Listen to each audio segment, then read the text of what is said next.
औरत और लड़की की आत्मा एक सच्ची घटना पर आधारित। चलो आपको सुनाते हैं। साल 1950 का यह एक चौंका देने वाला किस्सा रानी बाजार का है।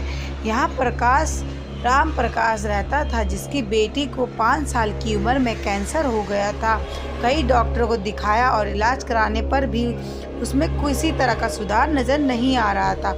होते होते एक रात कैंसर से उसकी जान चली गई।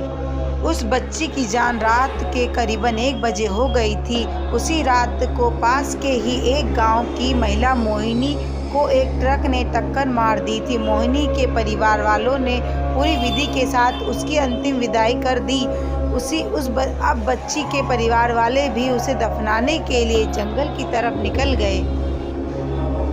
जंगल जाते समय अचानक से उस लड़की के शरीर में हलचल हुई। सभी हैरान हो गए कि मिता लड़की के शरीर में कैसा हलचल है। थोड़ी ही देर में लड़की जिंदा हो गई। उसके परिवार वाले उसे खुशी खुशी अपने साथ घर ले गए। किसी को इस बात की भनक नहीं थी कि उस लड़की के अंदर उसी रात ट्रक से टकराने वाली मोहिनी की आत्मा घुस गई थी। बच्ची जब से मौत से लड़कर आई थी, तब से ही उदास और चुप एक कोने में बैठी रहती थी। एक दिन उसकी माँ ने उसे खुद अपने हाथों से खाना खिलाया और मामा के घर ले जाने के लिए बात कही।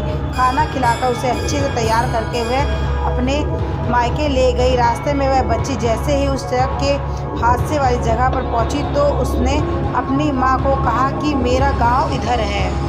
माँ ने उसकी बात पर बिल्कुल गौर नहीं किया और उस बात को हंसी में टाल दिया। कुछ ही देर में वह अपने बेटी को मामा यानी अपने भाई के घर पहुंच गई।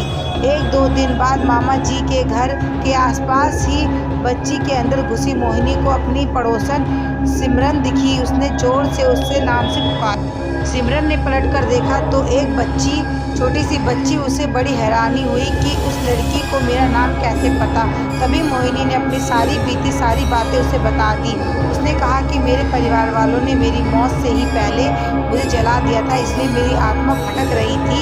उसी दिन इस लड़की की भी मौत हो गई थी, तो मैं इसके शरीर में घुस गई। सिमरन ने ये सारी बातें गांव जाकर सबको बता दी। पूरे गांव वालों ने उस रिश्तेदार मोहिनी से मिलने के लिए उस बच्ची के मामा के घर के पास पहुंच गए। उस लड़की के अंदर रह रही मोहिनी की आत्मा ने सबको एक एक करके पहचान लिया। कुछ ही देर बातें करने के बाद वह अपने परिवार वालों के साथ अपने घर चली गई। अब उस लड़की की माँ बच्ची को घर में ना देखकर परेशान थी। जब उसे पता चला कि वह कुछ लोगों के साथ दूसरे गांव गई है, तो वह उसे बुलाने के लिए चली गई। अपने परिवार के साथ खुश मोहिनी ने वापस आने से मना कर दिया। पास के ही लोगों ने उसे समझाया कि तुम्हें दोनों परिवार के साथ रहना चाहिए, इसमें सभी को खुशी मिलेगी। तुम किसी एक परिवार के साथ दुख नहीं कर सकती हो। इस बात को सुनने के बाद लड़की के शरीर में रह रही मोहिनी अपने माँ के साथ वापस आने के लिए राजी हो गई। अब वह दोनों परिवार के साथ खुशी खुशी रहने लगी। हमें इस कहानी से सीख मिलती है, जल्दबाजी में किया गया कार्य अधूरा रह जाता है, इसलिए कोई भी कार्य करने से पहले अच्छे से देख परख लेना चाहिए। फ्रेंड, आप लोगों को मेरा वीडियो पसंद आए तो लाइक और कमेंट और शेयर ज़रूर करना।